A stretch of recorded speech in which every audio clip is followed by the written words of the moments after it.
Out of here by 4:30 today. You the man.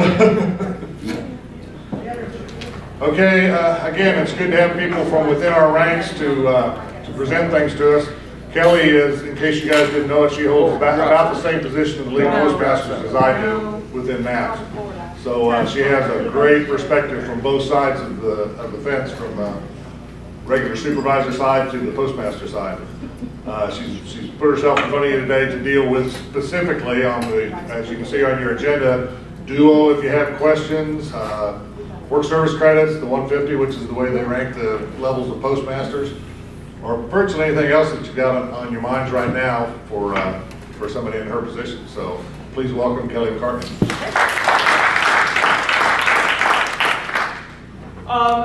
The fourth subject matter, duos, delivery unit optimization. For those of you who generally are not involved with that it is an issue that involves both parties, because they can duo an office and eliminate the supervisor job at that office and downgrade the postmaster job.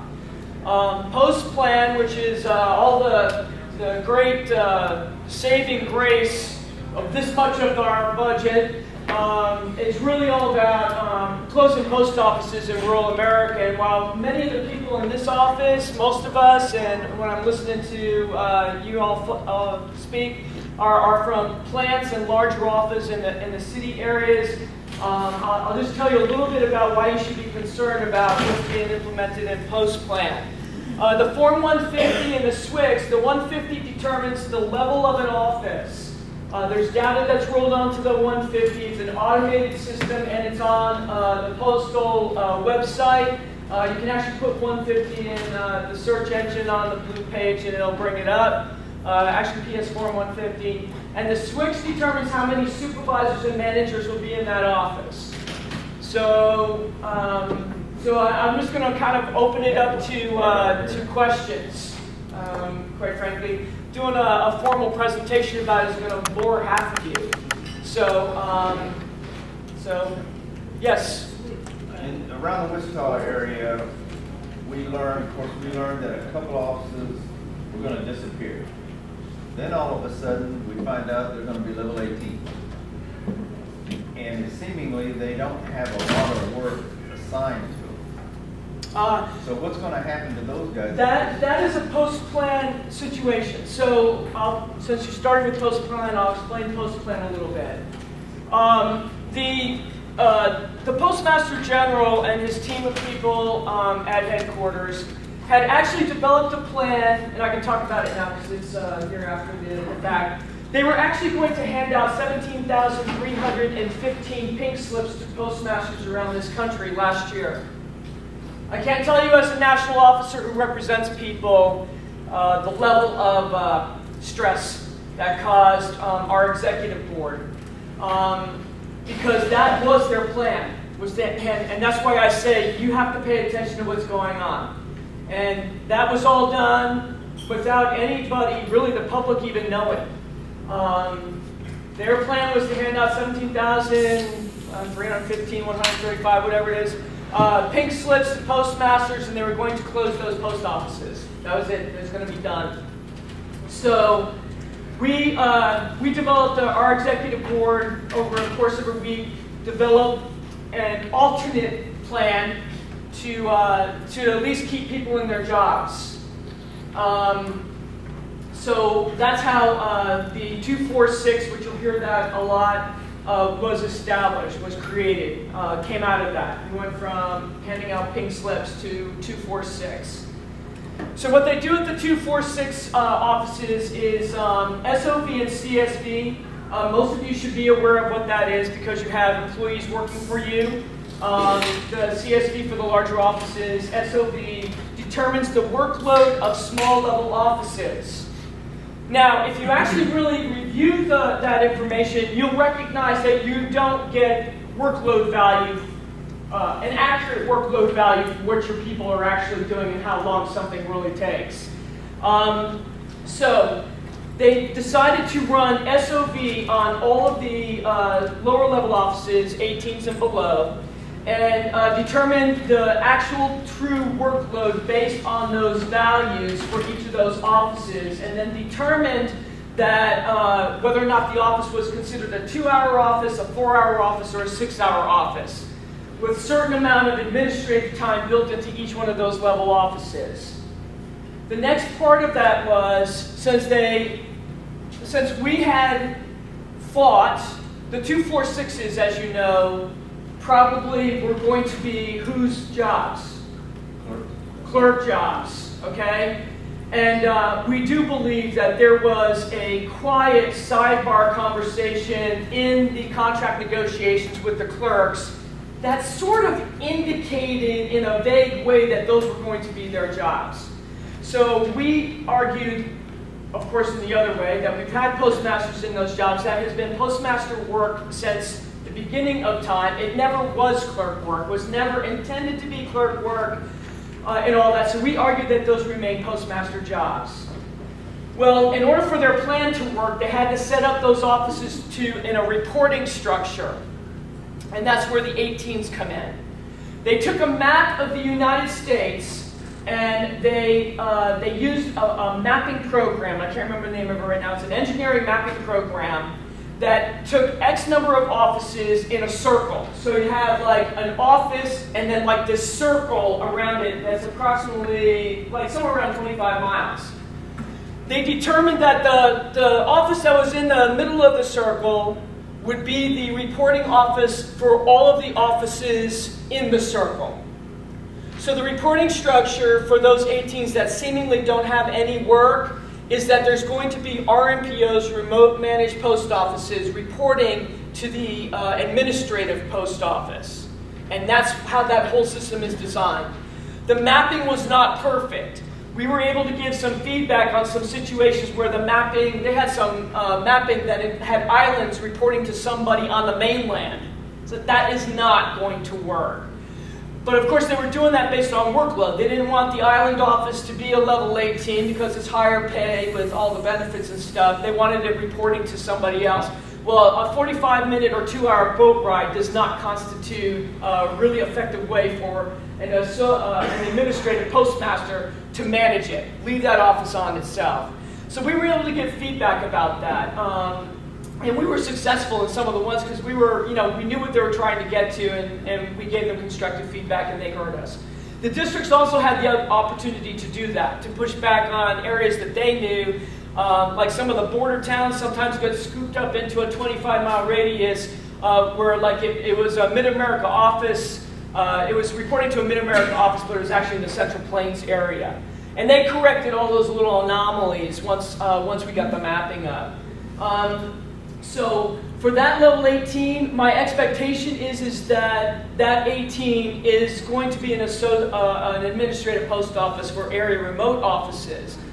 How the SWIX is, the 150 is structured, it's structured that those RMPOs would be considered finance stations to the administrative post office. All right, so they would get a finance station value for that, and that's the thing that determines the ranking. Now, for Postplan, which is fully effective in September of 2014, they are taking 2013 data, SOV data, to determine what that office is going to be in 2014. So some of those 18s may drop to a 6 even, especially if they don't have remote post office, enough remote post offices reporting to it. They'll drop to a what? To a 6 or a 4 or a 2 or whatever. Most of them will drop to a 6 based on what we're seeing. Because we're running numbers simultaneously. You know, we actually have our folks that are in those 246s running data, especially the level 18s. We have them running their data periodically during this year because they're going to use the 2013 data. So what we do is we train them how to run their SOV for the year for 2012 to see where they ended up in 2012. And then we have them run their SOV data every like 3 months for this year so they can see how their office is trending. Because what's the well, some of you may not know, but what do you think the biggest driver is in a smaller office that determines its size?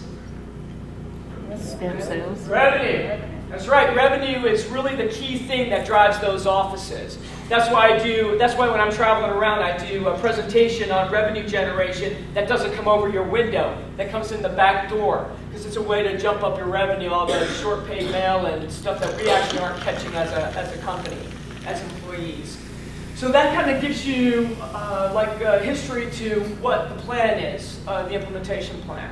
So by June will be the determining month, June 2014. The data will be run for all those offices that are going to be impacted in Postplan. That's going to determine exactly what their level and how their reporting structure will be in September of 2014. Did I explain it? Yes. Everybody caught up?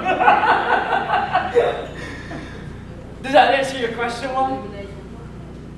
Yeah, that's why you have to pay attention to what's going on, because for me, I'm a little overly sensitive. I see one little thing, I say, okay, so what's that going to mean for all of these people and all these offices? Suspicious EA people.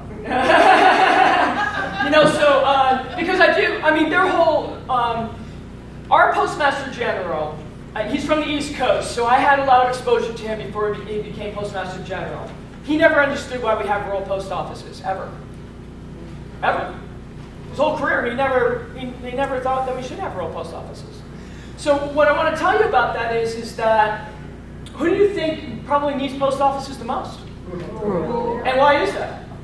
Distance. Because they're the only thing in town, right? So our proposal all these years, when postmasters go to Congress and when we're doing consultatives, our whole thing is you're not making rural post offices more valuable. Because technically, there's a lot of things that they can do in those areas because they are the only government agency in those communities. As far as those communities are concerned, they're looking and saying, you are the face of government. When you talk to postmasters in those communities, they know a lot about Social Security benefits, they know a lot about health care benefits, they know a lot about their driver's license updates, they know a lot about a lot of different things because their community sees them and all they see is Washington, D.C. on them because it's the only thing that's sitting out there that's representative of government. So very, very important. Instead of closing them, we should be looking to make them a little bit more value and make those adjustments that are conducive to what those constituents and customers need, quite frankly. You'll see when you're reading the news link, and I know almost all of us are probably on that automatic system, you see this whole thing about VPOs, don't get mail service VPOs. Well, VPOs can only sell certain things. Those customers don't get full service. They have to get in their car. In areas like Montana and South Dakota, some of their Postplan stuff had customers traveling 85 miles to the nearest post office. Are you kidding me? 85 miles. Totally ridiculous. The VPO only sells stamps and takes in packages. You have to have it already weighed and the stamps on it. And you'll see that, if you listen to the Postmaster General's speeches and stuff, he'll say, well, 95% of everybody in our country has computers. Guess where they don't have them? Rural. Rural America, because they're not running wires for 100 people that's 85 miles or 200 miles from the nearest city. They're not going to do it. So that's when we're arguing on behalf of postmasters and not getting rid of post offices, that's what we're arguing. We're arguing on behalf of customers. And quite frankly, our organizations, NAPS is the largest management organization. The postmaster organizations are the smallest organizations. And we did grassroots from the very first day they started duos and postal closures. We did grassroots from the very, very beginning. We actually got on planes and in cars and went to communities to educate the communities on how they could keep them from stealing their post office. That's what we did. We were so successful at it, that is why it stopped. So when you guys talk, when I'm talking to you about you don't think that you have any impact or value, I'm telling you, you do. Your voice means so much. You just have to be willing to get on out there and say something and do something. And we decided that we were going to do something. And let me tell you, when you're trying to organize small little postmasters who never had to worry about this ever in their entire lives, and all of a sudden they're being faced with their jobs are going to disappear, and they have to actually, you have to actually get out in your community and start educating these people that their post office is going to be stolen. Literally stolen. So if you want to, and we didn't argue for any community that said, we don't care. And there were some communities that were like that. Their industry and everything had already left, so there's only like a dozen people left there. And yeah, we don't care where our mail comes from. As long as you deliver my mail, I don't really care where my mail comes from. We didn't argue for those communities.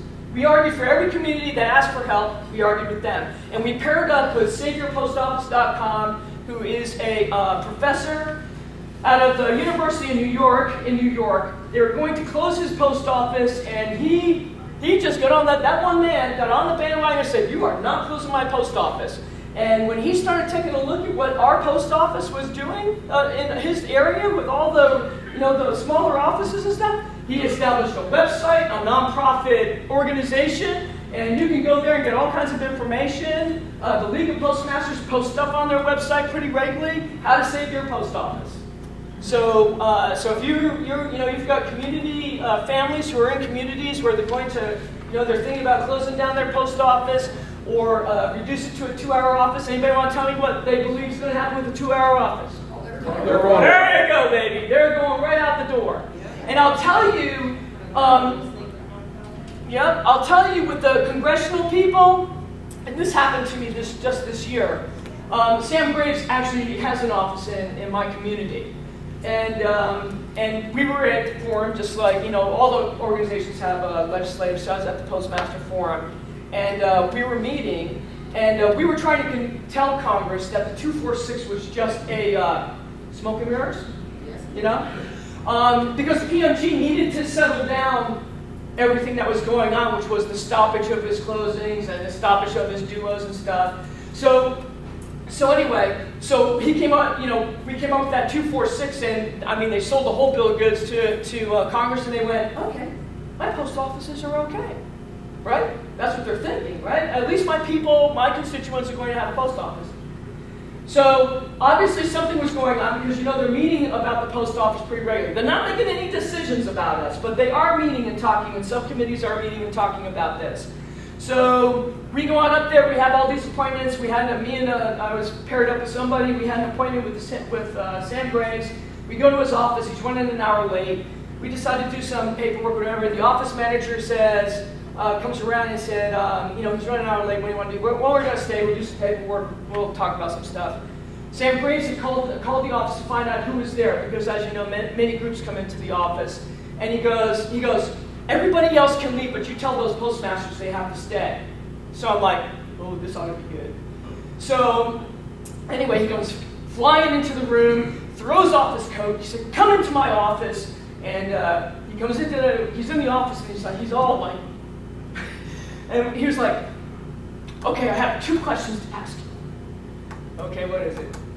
Is 246 really about closing post offices? Yes, sir, it is. I knew it! And then he goes, okay, now tell me how the headquarters postmaster general can give us data that's not really accurate. And we looked at each other and went, oh, welcome to our life every day. And he was all juiced. So I know they had a meeting that morning about it, but because of the relationship we had with him, he got his questions answered, and because he's on that committee, he was able to go back and share that. And of course, his other committee members contacted other postmasters around the country, say, hey, what do you know about this? So that's why I say your voice is important. If you care about your job and your job is not sacred any longer. My job is not sacred any longer. You have to be involved with these things and really read what's going on, because the decisions are going to impact all of us. They really, really are. Okay, Postplan. Delivery unit optimization is just sort of a form of Postplan. If we take all the carriers out, we move them down the road a piece, we lower the level of the postmaster there, we move all the clerks out of there. If there was a supervisor as like in an 18 and they're out doing some 20s and 21s around the country. So now we've taken out the supervisors, many people in the room here. We've lowered the level of the postmaster. That office now becomes a 4-hour office and stands the risk of becoming a 2 for this next year and then to closure.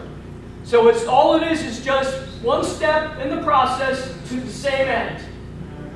So, to let you know, the postmaster organizations, especially the leagues, we developed the forms and stuff, is we actually run data on that to determine whether or not it's saving money, because we've got like districts that cheat. you know, we put something on the line item that's not really accurate.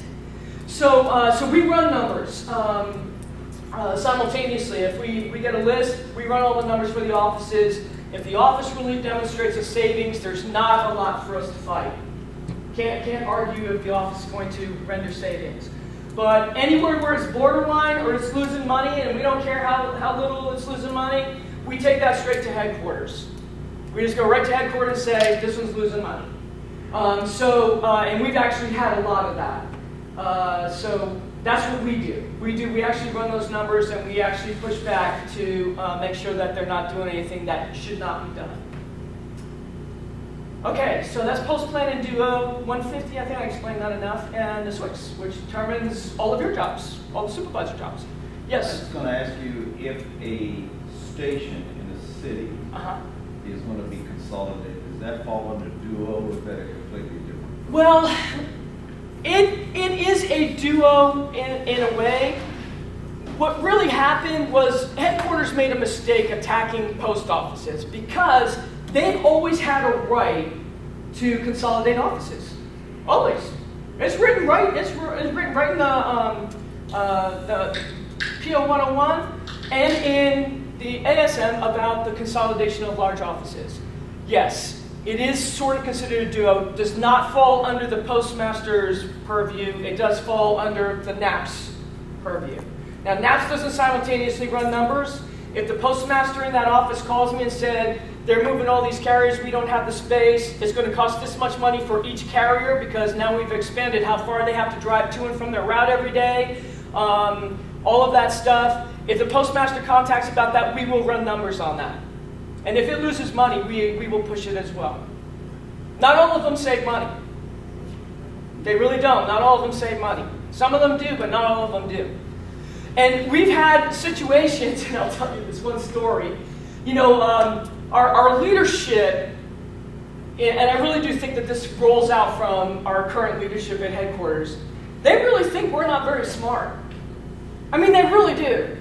They really, really do. They do not believe that you really know your job and what you're talking about when you're talking to these folks. Now, that might be true for like some of our new people who don't get any real proper training any longer, you know? But, you know, those of us that have been around a while, we've seen a lot of things. We've seen a lot of changes. We've implemented a lot of changes. We are actually responsible, and I have to remind myself all the time, we are responsible for all those people at headquarters getting lots and lots of money in their pockets. And really at our expense, right? We got zero money while they got like block 15 money, all right? So I remind myself of that every single time. Where's I going on this? So the idea was that they were going to consolidate a station into an office. The postmaster read through the entire packet. Most of us knew when we walk into a building, okay, you know what, they're going to be able to fit 40 routes in here? And you guys kind of go, well, even if they got down to one case, they still aren't going to fill those damn routes and all the FSS racks, and all the DPS racks, and all the parcel hampers. So how the hell are they coming up with that these people can fit here? We looked at the CAD. Guess what they did with the CAD? They expanded the walls. So that when they submitted the paperwork to the area, the walls were 10 feet bigger on all sides. So they were like, oh yeah, this one's done. No, the building isn't really that size. So yeah, we will go after it. If the postmaster presents it, we will go after it. And we did stop that one. So, and maybe I shouldn't be saying anything. We had routes city routes that had 45 minutes to an hour of travel time to and from the route. How is that cost effective? And how do they? I mean, It's not. If you actually do the math, there wasn't it's a not. pushback that I know of on this. Well, there's no pushback unless somebody calls me. If I know about it and I know that something like that's going on, well, our organization will push back on that. Some of what's going on, right? They wait for a brand new postmaster to get in there. Well, this is already in the works. It's already signed off on. What's the brand new postmaster going to do? Doesn't know that they should call somebody and say, I'm not really sure if this is really going to work. It's all about communication. It's all about contact. We don't always get all the listing. Postmaster calls me. I'll work all the numbers every which way from Tuesday because they think we can. Any questions? Yes? When I was the OIC and where I had a similar situation with a duo, they're duoing. I was the receiving post office, and then I had 2 other offices that were the giving offices. They sent somebody that had never been a postmaster, brand new supervisor into my office to measure, to find out if I had room. I had this tiny little office, barely big enough for me to have my 1 rule route, my desk, a safe, and a window. And they said I was supposed to receive two full routes, an auxiliary route, plus my rule route, plus my desk, plus my safe, plus my window. Did you ask if you're going to be parked in the parking lot? Yeah, basically. And they said, well, you've got enough room. I said, no, I don't. I don't mind my office going from a level 13 to a level 15, which is what was going to happen with my 150. Because I ran the numbers myself. They were trying to tell me it wasn't going to be that way. I said, no. I looked at my SOB and I saw they weren't giving me workload credit. I said, and that's how they cheat too. That's why you have to go. So when I fixed my SOB, my 150 came back and it was going to bump me up to 150 to a 15. I didn't have a problem with it, but I didn't have enough room in my office to absorb not only the routes, their cases, but I also have to absorb their equipment, the sorting stations that I would need for the mail. So that duo didn't get completed all the way. I mean, I absorbed one other town, but yeah, and that's why you have to pay attention. And they will cheat on the SOV big time, totally big time. They eliminate workload all over the place. All of a sudden, one of the offices, we turned in a bunch of offices to the OIG last year, but one office, they actually had moved all the carriers out and every single clerk out of the office. It was a level 20 office. They moved every single clerk out of the office and all the carriers, and it was a $2.5 million revenue office, and left it with just one postmaster. And then I'm on the teleconference with the district manager and the duo coordinator, and we're going over the data because I had a lot of issues in this one particular district. And we were going over the data, and they tried to pull rank on me. Well, I am operationally sound. You know, I have been the senior end crew here for whatever. And I went, fantastic! Because what I'm about to say, you're going to fully understand. You cannot leave a postmaster by himself in a $2.5 million office! What? $1 million coming in the back door in BMU, and $1.5 million coming in over the window. You cannot leave him there by himself. Dead silence. DM goes, well, I guess we're going to put some clerks back in there. Thank you! I mean, really? So yeah, so those are the types of conversations that we've had to have in the last couple of years. So if these guys cheat. Yeah, you know what? They can cheat and not be held accountable for Is it. that falsification? I'll tell you. Who represents them? I'll tell you, you know what? Oh. In consultations, we'll bring it, well, I will especially bring it up. I'm really vocal about it. Because I'm shocked. you will walk me and my peers out the door if we have a financial anomaly in our offices, or we misappropriated like $100 in the wrong location. These people are signing off on millions of dollars by lying. Who the hell's holding them accountable? Millions! You know, you want us to get rid of a person who's been around for 30 years because they made a $100 mistake, and this person signed off on $1 million loss! Really? We have 7 or 8 layers of management that wants to know every minute of what a carrier's doing and every minute of what a clerk's doing. That's a lot of money, isn't Always it? on our case about It is. Yeah, I do argue those points. I do.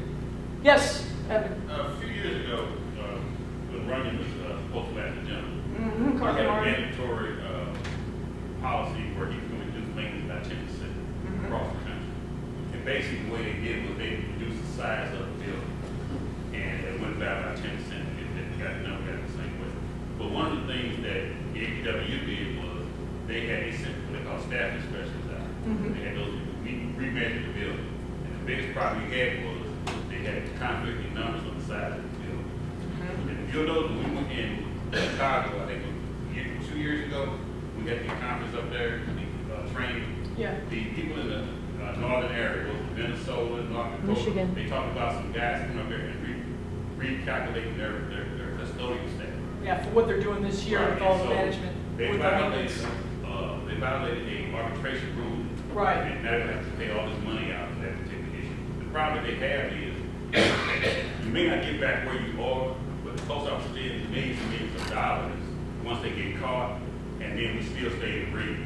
So it looks like we're operating efficiently because our people are not productive when we have highly productive employees that keep getting, I guess, blindsided by all these grievance payouts that are caused by them trying to replace these numbers. Right. So when you talk about shrinking the building and increasing size of the building, those Yeah, they'll do it. I mean, the ethics is just scary, quite frankly. I find it really, really scary at the lack of ethics in our senior ranks. It's impressive to me. I can't even believe that, they're not walked out the door. Yes? In Omaha, they were doing some of the duos, they were saving all this money. They were cutting all the transportation costs, and when they finally got ready to do it, they realized they had no trucks. They had no trucks? They had no trucks to take the mail. That's right. That's correct. That's what they're saving for. Yeah.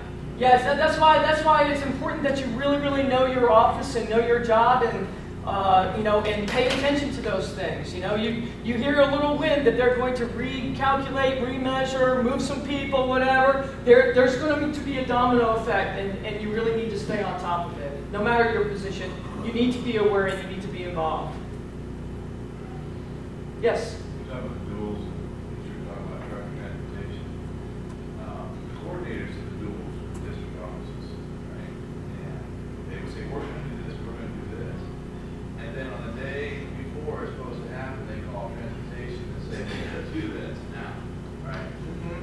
And transportation is sitting there saying, what are you talking about? The same thing is you can't eliminate this truck, or this truck is not going to have to go 30 miles out of its way to do things and stuff like this, and there's no coordination, and he's still going on now. Yeah. Actually, you're in Iowa, right? Right. Yeah. If you contact Barb Rasmussen there, that actually gets all the way. That gets to the national VP quickly. We actually have a retiree who served on our board. That for the areas that there's a lot of activity, like Mid-America, Iowa, Nebraska a little bit, they've been a little bit hot and heavy lately. That person, all he does is run numbers for us. So all he does is run numbers. And then we push back at the district. And actually Jim Herman put back a lot of offices. Many of the cases that we put to the OIG from Iowa, he's put back a number of them that were really seriously losing money. Let me guess, that was Yale. Quiet. Office over here, Yeah. I would say this much money. Yeah, well, it all looks pretty on the top until you actually really run the numbers and take a look at what they've done. I mean, I had an office that they actually, the office didn't have a maintenance staff, and it didn't have a maintenance contract either. It was a small office, but they had a savings on the maintenance line. So I was like, can somebody explain this savings on this maintenance line? Oh yeah, that was a 3B expense. I said, 3B expense does not go on this form. I said, 3B expense come out of something else. That's not a savings to that office for the future. Yeah, I had to get them to take a 3B expense off the maintenance line. Really? Really? You're going to make me baby you through this? Yeah. Yeah, it's been a nightmare. Yeah, if you let Barbara Rasmussen up there, those numbers go straight to one of our people who run the numbers, and then we'll talk to Jim. And Jim's very reasonable to talk with up there. If it's really losing money. And sometimes he may have another reason, that's not going to show up on the form, some reason that supposedly makes sense. And if it does make sense, we'll back off a bit. And then we let everybody know. My involvement has been at the plant level and operations. Yeah, but information needs to be flowed between all of us. It really needs to flow. It really does, right? What did you say? I would say that's exactly. I mean, I'll tell you, if it weren't for our relationship at headquarters between the management organizations, we'd probably have a real difficult time. because a lot of our issues overlap in many different ways. And I won't say that we're always in agreement about all of the issues and where we're going to stand on them, but many of them we are. So NAPS will push from this direction, and the postmaster organizations will push from this direction. And with them getting that from everywhere, it kind of they get a little nervous. They get nervous when all the management associations are asking for the same thing. So it's really, really important that we're very fluid with our communication as organizational members, whatever you belong to. Very, very important. Any other questions? Great. Well, thank you very much for having me. Really, really appreciate it. I'd like to coordinate. I'd like to take a moment of personal privilege. Sure. Fantastic. Could you come on over here? Wait a minute.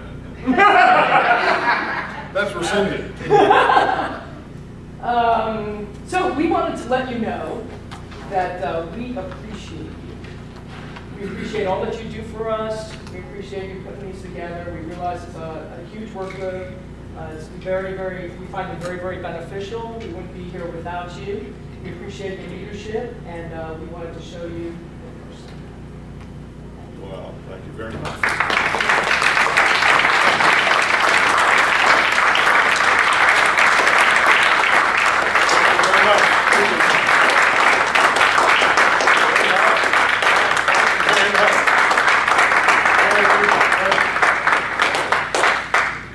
Too kind. Drinks on Larry. Well, I'm glad to see you guys can somehow drag Kelly out of her shell. But I'm kind of thinking she's not on the Postmaster General's list for making his support speeches now. Yeah. She made an awful lot of good points, really good points, and it's things that we don't hear, and it's things we need to hear so that we can see what it is we need to watch as we move forward. Our agenda now states that we're going to do 650, and that's the last thing on our agenda, but we do have our presidentially assigned resident officer representative, which is Craig Johnson. He's going to come up and give us a perspective from headquarters and let us know what's going on. We'll move from there to swearing in of the officers. And then I'm going to take an opportunity to cover it says 650, but it's more of a Q&A, and I'm going to be shooting bullets out and let you guys discuss it. That'll last just as long as we need to do it. But 4:30, we're going to cut it off. By yourself. But I do have a lot of bullets. You guys have hit me up at numerous times throughout this convention, which is why we're here. And you said, well, what about how do I handle, what happens when this happens? And I'm going to put every one of those questions that I got back out to you guys, and we're going to let everybody know how to deal with those so that we're not surprised by them anymore. But right now, in order to complete the real process for this, we're going to have Craig Johnson come up with as a representative from headquarters, and please give Craig your attention.